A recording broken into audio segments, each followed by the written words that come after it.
자, 부동산 침체가 장기화되고 있습니다. 취재 기자와 함께 원인과 전망 함께 짚어보겠습니다. 강지아 기자 나와 있습니다. 예, 어서 오십시오.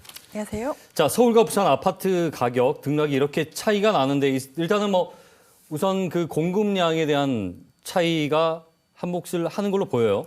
네, 그렇죠. 모든 재화의 가격은 일단 수요와 공급의 영향을 받습니다. 예, 그런 점에서 부산 아파트 공급량을 첫째 원인으로 꼽을 수 있습니다. 예. 화면 보면서 설명드리겠습니다. 네, 연도별 부산의 아파트 입주 물량입니다. 2019년과 2020년에 각각 2만 6천, 2만 7천 가구가 입주했고요. 2021년에는 1만 8천 가구로 조금 줄었다가 2022년과 지난해 2만 7천 가구, 2만 5천 가구 규모로 늘었습니다. 통상 업계에서는 부산의 새 아파트 수요를 1년에 1만 7천 가구 정도로 추산하는데요. 지난 5년 동안 이 수요보다 공급이 많았습니다. 그러네요. 예, 이 때문에 전세가가 내려가면서 매매가도 점차 영향을 받으며 상승하지 못했다는 분석입니다. 예, 둘째 원인은 부산 아파트 값이 많이 올랐기 때문입니다. 이미 많이 올라 있었다는 거죠. 2020년부터 2022년까지 3년 동안 부산의 아파트 값은 23%나 올라서 전국 평균보다 높은 상승률을 보였습니다. 이런 말이 있죠. 산이 깊으니 골이 깊다고. 예. 그렇게 분석할 수 있겠습니다. 그러니까 공급 확장이 사실은 이제 가격이 많이 올랐을 때 시장 안정화 효과가 생기는데 지금은 또 너무 많으니까 침체가 되고 있는 부분이 있고 또 하나는 이제 방금 말씀하신 대로 부산 아파트 값이 이미 많이 올라 있다. 이렇게 좀 정리가 되는데 문제는 또 앞서 리포트에서 본 것처럼 이제 결국 거래가 안 된다는 거거든요. 그러니까 또 다른 이유는 어떤 것들을 좀 분석할 수 있겠습니까? 네, 또 다른 이유가 참 큰 문제인데요. 경기 침체와 부산의 지속적인 인구 감소에 대한 걱정입니다. 네네. 특히 엑스포 유치에 실패하면서 지역 경기 활성화 기대가 꺼진 것이 큰 원인인데요. 일단 전문가 분석 한번 들어보시겠습니다. 고금리가 고착화되는 과정 속에서 지역 내의 경제 체력이 매우 악화되어져 있고 이로 인해서 무주택자와 투자자들 모두가 집값이 더 이상 올라가지 않을 것이다라는 판단하에 주택을 구매하지 않고 있는 심리적인 문제가 가장 큰 원인이라고 볼 수 있겠고 또 신생아, 신혼부부, 다자녀 대출 등 정책 대출을 충분히 활용할 수 있는 이런 무주택자들의 심리까지 위축된 것도 큰 이유입니다. 그리고 저 부산만의 문제는 아니지만 금리가 너무 높은 것도 네, 맞습니다. 한 몫을 하고 있고요.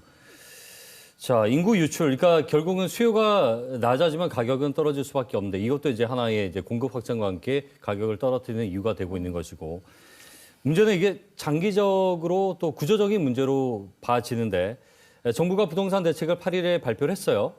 부산에 영향을 줄 만한 것들이 좀 있습니까?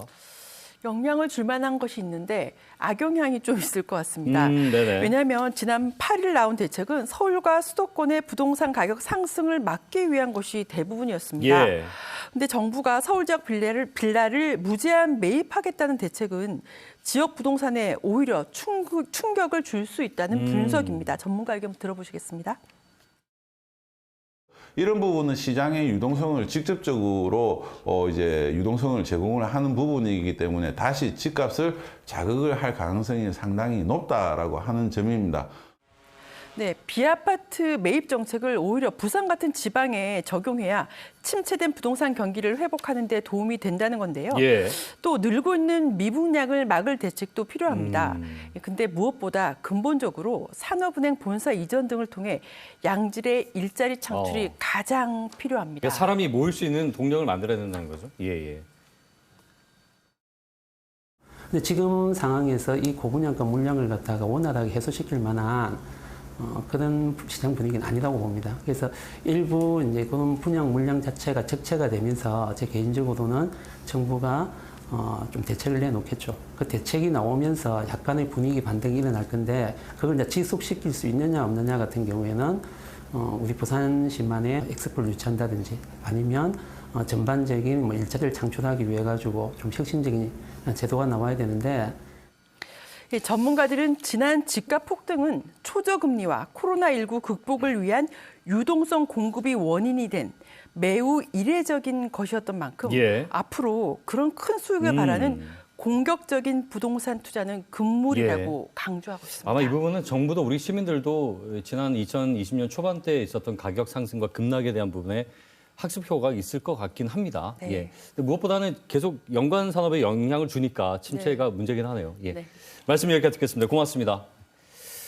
강지아 기자와 함께 얘기 나눠봤습니다.